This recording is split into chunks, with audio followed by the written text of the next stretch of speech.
नमस्कार. संघर्ष वृत्तवाहिनीमध्ये आपलं स्वागत. घेऊया ठाणे आणि आसपासच्या परिसरामधील घडणाऱ्या महत्त्वाच्या घडामोडींचा आढावा. लोकायुक्तांनी दिलेल्या आदेशानंतरही अनधिकृत बांधकामांवरती कर आकारणी व पाणी पुरवठा करण्यात आला असून संबंधित जबाबदार अधिकाऱ्यांवरती कारवाई करण्याची मागणी ठाणे शहर काँग्रेसच्या वतीने करण्यात आली. ठाणे शहर काँग्रेसच्या वतीने एका पत्रकार परिषदेचं आयोजन करण्यात आलं होतं.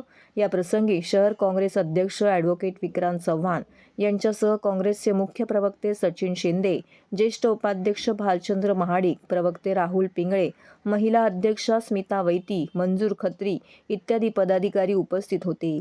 या प्रसंगी बोलताना काँग्रेस शहराध्यक्ष ॲडव्होकेट विक्रांत चव्हाण यांनी सांगितले की अनधिकृत बांधकामांवरती आळा बसावा म्हणून लोकायुक्त यांच्याकडे तक्रार केली होती. आमच्या या तक्रारीची दखल घेऊन लोकायुक्त यांनी महानगरपालिकेला आदेश दिले होते की अनधिकृत बांधकामांवरती यापुढे पाणी पुरवठा, कर आकारणी तसेच वीज पुरवठा करण्यात येऊ नये. परंतु लोकायुक्तांनी दिलेल्या आदेशानंतरही मागील 2 वर्षात शेकडो अनधिकृत बांधकामे झालेल्या इमारतींचा पाणी पुरवठा, कर आकारणी करण्यात आली.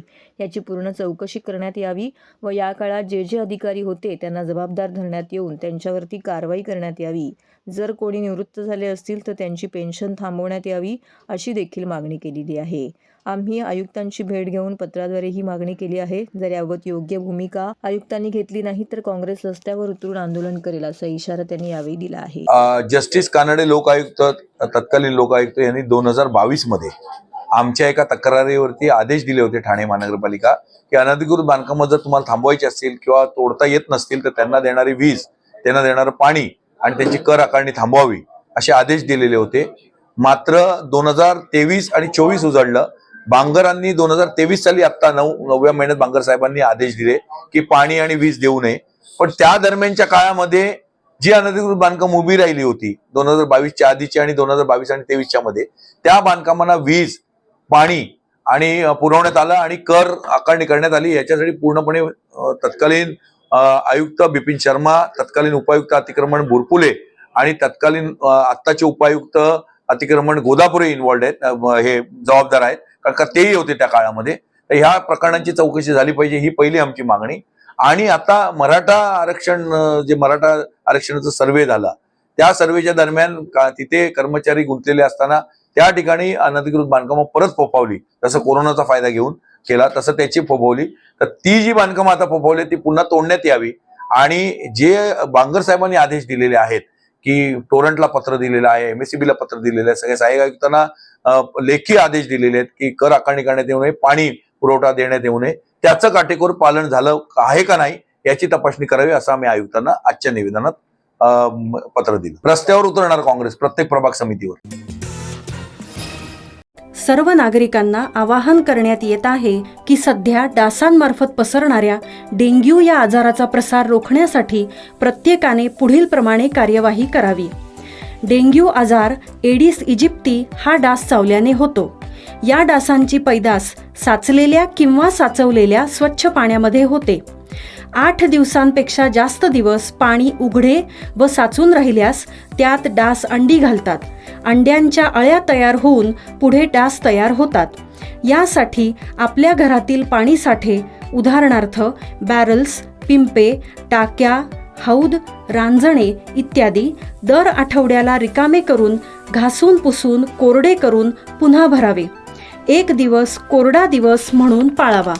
पाणी साठ्यांना घट्ट झाकणे बसवावीत किंवा जुनी साडी, चादर, धोतर यांनी बांधून झाकून ठेवावीत, म्हणजे डास त्यात जाऊन अंडी घालणार नाहीत. घराच्या गच्चीवर, आजूबाजूला, अंगणात कोठेही पाणी साचू देऊ नये. भंगार सामान उघड्यावर टाकू नये, उदाहरणार्थ टायर्स, प्लास्टिक सामान, कुंड्या, टाकाऊ वस्तू इत्यादी. अशा सामानात पावसाचे पाणी साठून त्यात डेंग्यूच्या डासांची पैदास होते. घरातील कूलर्स, फ्रीजच्या पाठीमागील ट्रे हे देखील वेळोवेळी कोरडे करावेत. लक्षात ठेवा, नुसत्या फवारणीने डास घनता कमी होत नाही, तर त्यासाठी डास पैदास ठिकाणे नष्ट करणे ही आपल्या सर्वांची जबाबदारी आहे. कोणताही ताप अंगावर न काढता जवळच्या शासकीय रुग्णालयात मोफत औषधोपचार घ्या. अशा प्रकारे नागरिकांनी सहकार्य केल्यास डेंग्यूचा प्रसार रोखणे सहज शक्य आहे.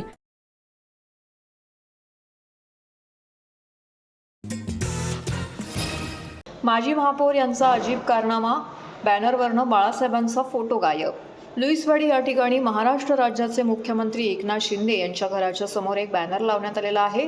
हा बॅनर मात्र सर्वांचं लक्ष वेधून घेत आहे. याची वैशिष्ट्य अशी आहेत की ठाण्यातले माजी महापौर अशोक वैती यांनी हा बॅनर लावलेला आहे. या बॅनरमध्ये मुख्यमंत्री एकनाथ शिंदे त्याचबरोबर धर्मवीर आनंद दिघे यांचा फोटो आहे, परंतु बाळासाहेबांचा फोटो या बॅनरवरून काढण्यात आलेला आहे. यामुळे राजकीय रिंगणामध्ये आता चर्चा सुरू झालेली आहे की बाळासाहेबांना मानणारा वर्ग कुठेतरी शिंदे गटामध्ये आता कमी पाहायला मिळत आहे.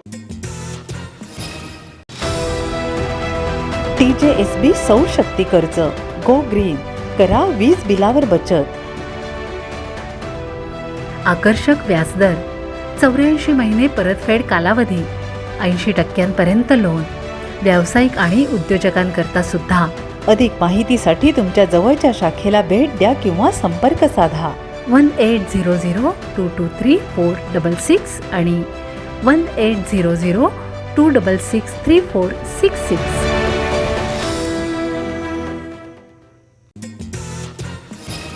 आमदार जितेंद्र आव्हाड यांनी निवडणूक आयोगाने दिलेल्या निकालानंतर एक पत्रकार परिषद आयोजित केली होती. या पत्रकार परिषदेमध्ये त्यांनी आताच काही वेळापूर्वी निवडणूक आयोगाने राष्ट्रवादी काँग्रेस पक्ष, शरदचंद्र पवार पक्ष असं नाव जाहीर केल्याचं सांगितलं. घड्याळ मनगटावरून पाकिट मारासारखं चोरण्यात आलंय, तर आमचं मनगट अजून मजबूत आहे.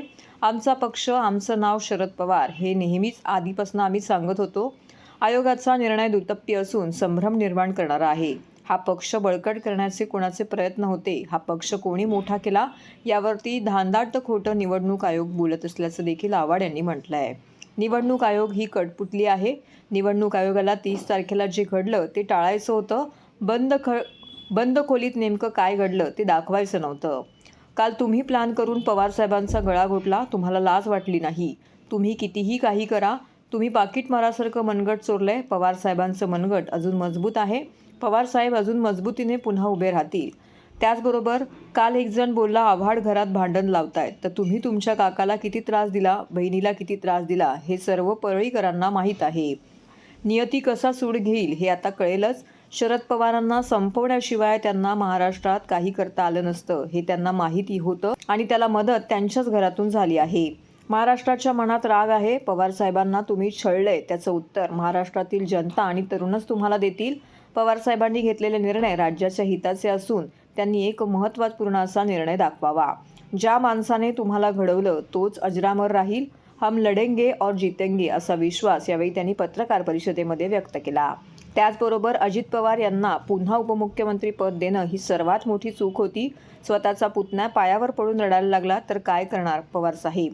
ज्या काकीने खायला घातलं, वाढवलं, तिचंच कुंकू पुसायला निघालात, अशा तीव्र घणाघाती शब्दामध्ये त्यांनी अजित पवार यांच्यावरती टीका केली आहे. अहो या सगळ्या क्षेत्रामध्ये शरद पवार आहेत ना. कुठल्या साहित्य संमेलनाचा अध्यक्ष किंवा त्यांना निमंत्रित केलं अजित पवारांना. इथलं साहित्य संमेलन असो, इथलं नाट्य संमेलन असो, इथली नाट्य परिषद असो, म्हणून मी सांगितलं ना, बहुआयामी व्यक्तिमत्व आहे ते. प्रचंड वाचन, प्रचंड ज्ञान. बीकेसी उदाहरण देतो, कोणाला माहित नसेल, ते सिंगापूरला गेले होते. सिंगापूरला एक पुस्तक वाचलं त्यांनी आणि हे त्यांना ते एक नवीन सिटी अशी त्यांच्या मनात आली. उतरले विमानातनं, लगेच कॅबिनेटला गेले. कॅबिनेटमधनं सगळ्या सेक्रेटरीला मला येऊन भेटा. त्यांना सगळ्यांच्या मनात घातलं की आपल्याला बीकेसी मध्ये हे बनवायचंय. सगळ्या सेक्रेटरीनी विरोध केला. ते म्हणाले आपण बनवायचं म्हणजे बनवायचं. आणि आजची बीकेसी जी मुंबईत उभी आहे ना, सर्वात महागडी वास्तू जिथे मिळते, ती देण महाराष्ट्राला आणि मुंबईला दिली आहे शरद पवारांनी. तो परवा दिसला द्वेष. मग माझ्यावर टीका केली की हा घरचा मान करतो. शरद आजपर्यंत अजित पवारांनी एक्सप्लेनेशन दिले असं कधी पाहिलं होतं कोणी महाराष्ट्रात? काय एक्सप्लेनेशन द्यायला बाहेर आले जर मी नाटकी बोललो होतो तर? तुमच्या मनातलं, तुमच्या हृदयातलं खरं बाहेर आलं. खरं. आणि मी भांडण लावत नाही, आणि होय भांडण लावीन मी. ज्या पद्धतीने तुम्ही शरद पवारांना छळलंय त्याचे भोग तुम्हाला भोगावेच लागतील. ठाणेकर मालमत्ता करदात्यांसाठी करातील व्याज माफी अभय योजना 31 डिसेंबर 2023 पर्यंत मालमत्ता करावरील 100% व्याज माफ. तसेच 1 जानेवारी ते 15 जानेवारी 2024 या कालावधीमध्ये मालमत्ता करावरील 75% व्याज माफ. त्याचप्रमाणे 16 जानेवारी ते 31 जानेवारी 2024 या कालावधीमध्ये मालमत्ता करावरील 50% व्याज माफ. तरी सदर व्याज माफीच्या अभय योजनेचा ठाणेकर करदात्यांनी लाभ घ्यावा. महानगरपालिकेच्या कोणत्याही संकलन केंद्रावर कर भरण्याची सोय आहे. एटीएम, डेबिट, क्रेडिट कार्डद्वारे कर भरण्याची सुविधा उपलब्ध करून देण्यात आली आहे. सोमवार ते शनिवार या दरम्यान सकाळी 10:30 ते सायंकाळी 5 वाजेपर्यंत संकलन केंद्राची वेळ असून करदात्यांच्या सोयीसाठी रविवारी संकलन केंद्र सकाळी 10:30 ते दुपारी 1:30 वाजेपर्यंत सुरू ठेवण्यात येत आहे. यासोबतच ठाणे महानगरपालिकेच्या propertytax.thanecity.gov.in या संकेतस्थळावर ऑनलाईन पद्धतीने मालमत्ता कर भरण्याची सुविधा उपलब्ध करून देण्यात आली आहे. तसेच गुगल पे, फोन पे, पेटीएम आणि भीम ॲपद्वारे आपला कर सुलभतेने जमा करू शकता. ठाणे महापालिका क्षेत्रातील सर्व करदात्यांना विनंती आहे की आपण या व्याजमाफी अभय योजनेचा जरूर लाभ घ्या आणि आपला मालमत्ता कर लवकरात लवकर महापालिकेमध्ये जमा करून महापालिकेस सहकार्य करा. धन्यवाद. ठाण्यातून पहिली आस्था स्पेशल ट्रेन उत्तर मुंबईच्या रामभक्तांना घेऊन मुंबईतून अयोध्याकडे रवाना झाली. माजी खासदार संजीव नाईक यांच्या हस्ते या ट्रेनला हिरवा झेंडा दाखवण्यात आला. सदर ट्रेनमधील रामभक्त यांना निरोप देण्यासाठी आमदार निरंजन डावखरे, जिल्हाध्यक्ष संजय वाघुले व इतर सर्व पदाधिकारी व कार्यकर्ते मोठ्या संख्येने उपस्थित होते. ठाणे रेल्वे स्थानकावरील फलाट क्रमांक 7 हे पूर्णतः फुलांनी सजवण्यात आलं होतं. तसेच ब्रास बँडच्या तालावरती अनेक रामभक्त या ठिकाणी थरकताना पाहायला मिळाले. 140 फूट 900 किलो फुलं वापरून एक भव्य असा हार येथे तयार करण्यात आला होता. हा हार रेल्वेच्या इंजिनला येथे लावण्यात आला. माजी खासदार संजीव नाईक यांनी या उपक्रमाबाबतचं आपलं मनोगत व्यक्त केलं. त्याचबरोबर माजी खासदार विनय सहस्त्रबुद्धे व आमदार निरंजन डावखरे यांनी देखील आपलं मनोगत येथे व्यक्त केलं. जय श्रीराम. आज आपण बघताय की ठाणे लोकसभेच्या एकंदरीत मतदारसंघातले ठाणे, नवी मुंबई, मीरा भाईंदर या तिन्ही शहरातले भारतीय जनता पक्षाचे 1400 रामभक्त या ठिकाणी अयोध्याला रवाना झालेले आहेत. आपण बघत असाल की खूप मोठा उत्साह लोकांमध्ये, एक प्रेम भावना रामाच्या बद्दल असलेली, रामलल्लाच्या दर्शनाच्या बद्दल सर्वांमध्ये जागृत आहे. आणि आज गेले 2 तास या ठिकाणी सर्वांनी त्यांना भावपूर्ण असा निरोप दिलेला आहे की तुम्ही जा, प्रभू रामाचं दर्शन घ्या आणि पुन्हा आपल्या या ठाण्यामध्ये परत या, अशी भावना प्रकट केलेली आहे. आणि सर्व रामभक्त उत्साहात आणि आनंदातून या ठाण्यातून या ठिकाणी प्रवासाला सुरुवात झालेली आहे.